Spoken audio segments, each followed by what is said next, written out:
We love it about this time on Thursdays because a good friend of ours, Sherry Clark, pays us a visit because it's time for a fork in the road. And today we're going to talk about a style of, I guess you would call it cooking, that I know Sherry does enjoy.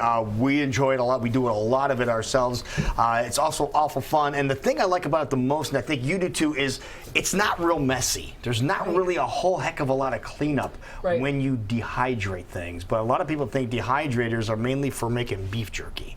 Right. And that's a great thing to use. Sherry makes no beef jerky. She doesn't make any, or dog treats, because I use it for making dog treats too. But you found some other uses for dehydrators. I definitely did. And in addition to it not being hard to clean up, it's hard to screw up, which I really like, because you know, if you do something cooking stovetop, you can burn things, you can undercook them, you can do whatever. It's hard to mess up dehydrating, so that's one of the things that I really love. Now, what temperatures are dehydrators usually operating at? Well, I have an Excalibur dehydrator which has a thermometer on it, so I know that I can go as low as about 100 degrees and as high as about 160. So it's not super hot. No, it's not hot, but it's warm enough that if you put a glass bowl in there and you went to take it out, it's warm. Like you're like, whoa, you can get it to the counter, but you want to put it down quickly. So it's warm. Really quickly, because we want to get to these great treats you brought in today. Why dehydration? Because you've talked about before, if you throw something in a microwave, if you cook it on a stove, a lot of times you're losing nutrition. Exactly. And so for me, in my world, because I tend to eat more raw foods. Right. So rather than cooking, I'll dehydrate. It preserves the vitamins, nutrients, enzymes, and minerals if you dehydrate between 105 and 115 degrees. There's some discussion about where that exact temperature is, so I tend to err on the conservative side. I do 105.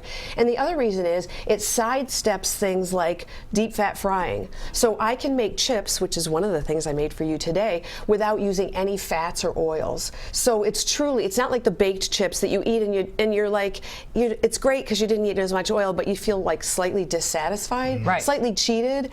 Well, let me prove to you, this is a perfect segue to why I like these. So in the back of your little bird, and by the way, these are awesome. I had to do a nice presentation for you. You know, these are absolutely adorable. Charlie, cue up 3 little birds. See, Sherry, you were just full of song references. See, Sherry flipped you the bird there. I did indeed, and it's all about presentation. We have to eat. We eat with our eyes. So the chips that I made for you today, these are corn chips. So these are corn chips. Corn chips. Yep. So they're going to take the place, and that's why I brought you some guacamole. Oh, because bless your heart. I just stole your guacamole, Jason. I'm sorry. That's a good way to get 2 servings there. I know, right? So I used corn as obviously a base, but then I need something to make it crisp. So I used some almonds, and I also used flax seeds that I ground. That's pretty good. That's delicious. Yeah. And then the other key is seasoning. So you're going to expect salt in chips, so there's salt in there. A little bit of cumin powder. There's not nearly enough salt in there. I thought you'd say that. Yeah. I was expecting, to be honest with you, I was expecting Frito.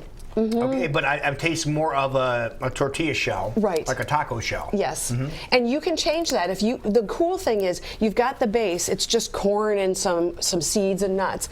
If you wanted to change it up and make it more garlicky, leave out the onion powder and put it in all garlic. I added some oregano. You could leave that out. You can tailor this chip once you've got the basic science of it down. Make it however you want. What I like about this is a lot of healthy chips out there, and you all know what I'm talking about. Taste like dog crap. Like they taste like cardboard, or they just don't taste good at all. This actually has flavor, very good flavor. Right, exactly. And because it's dehydrated, no fats, no oils were used to create. Now, the question some people have is, see, look at this, look like a sheet here. How do you keep it from falling through the cracks of your little dehydrating tray? Because they have the slots in them for the. Well, let me show you what a dehydrator tray looks like.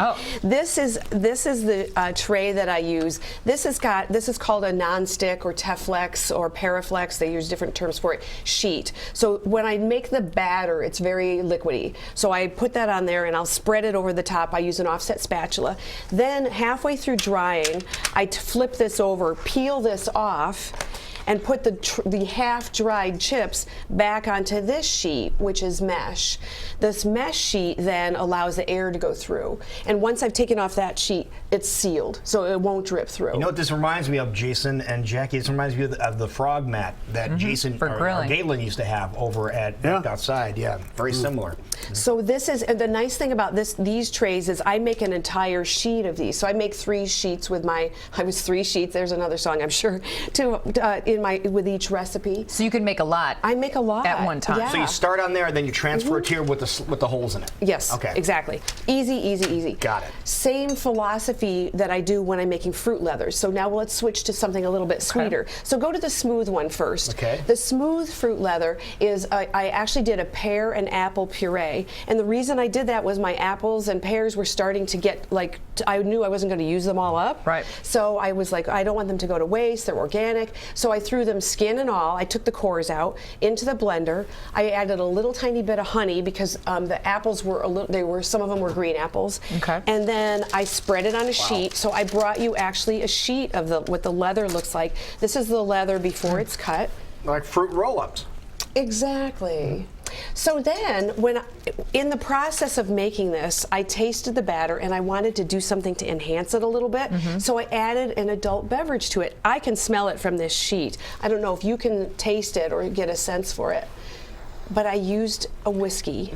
Smells like it's from Kentucky or Tennessee. Tennessee. You're a man with a distinctive nose. It's a Tennessee bouquet. Yes, indeed. Yeah. So I used some Jack Daniels. Really good. Now, when you cook with alcohol, it goes away. Is that the same true with dehydration? Yes. Okay. But the alcohol evaporates. goes away, but the flavor The stays flavor in it. remains, right. So you're not going to catch a buzz. Even if you ate this entire sheet, you'd be okay to drive. That's wonderful. Now, a lot of times you can go to a store and you can see fruit leather prepackaged, ready to go. What's the difference between buying something like that you would see in a health food store and what you're creating for us this morning? Lots of things. First of all, this is 79 cents. And that's, I could probably get, I don't know, doing the math, 15 maybe of these out of here. This didn't cost me $15 to make. It maybe cost me $6.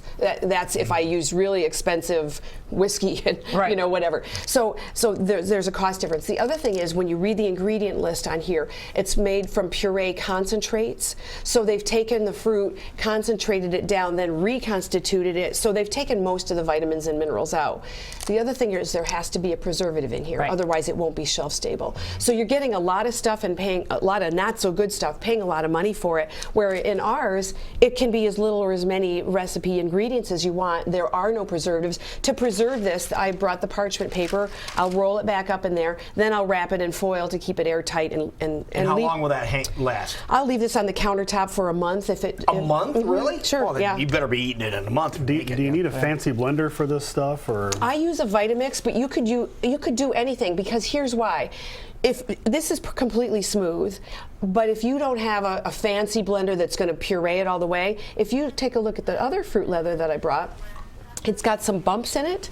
You can leave chunks. This is chunky style. Chunky style. So what I did with this is banana leather, and I put walnuts in it and cinnamon so that it would taste like banana bread. Isn't that cool? That's really good. That is really good. You could leave chunks in this, and you could have all All right, kinds of. Now people are saying this looks really cool to do. I wish somebody would show me how to do this firsthand.